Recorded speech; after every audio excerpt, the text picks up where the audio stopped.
Abused and humiliated by her own family, AMAL finally found refuge at the Jordanian Women's Union shelter. What started as a modest hotline offering counseling to abused women has become the only real establishment offering a place for victims to rape and domestic violence.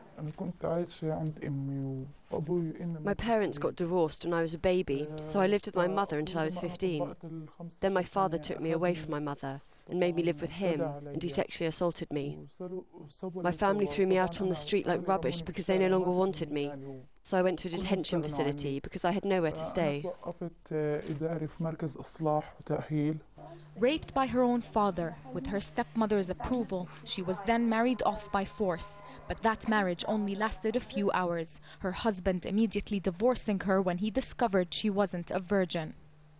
Since 1999, this shelter has received hundreds of sexually, physically, and psychologically abused women. The shelter can host a maximum of 25 women and is operating at full capacity most of the time.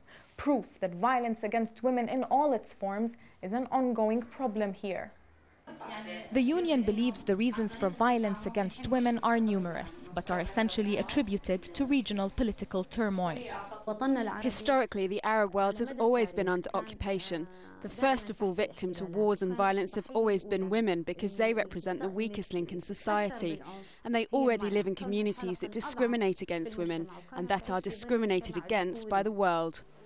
And that's precisely the kind of violence Muna, a divorced Iraqi who fled the bloodshed in Iraq to neighboring Jordan in 2005, has endured.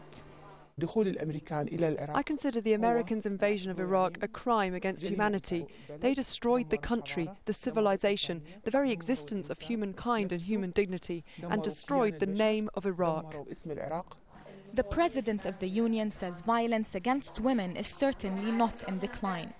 The need for this service is increasing every day. That's mainly due to women's better awareness and knowledge of the existence of this service. At the beginning, we operated secretly. We now feel under pressure to accommodate more numbers.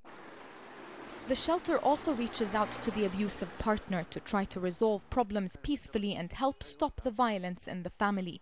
But for women like AMAL, it will take a new beginning in a fresh environment to help her stand on her feet again.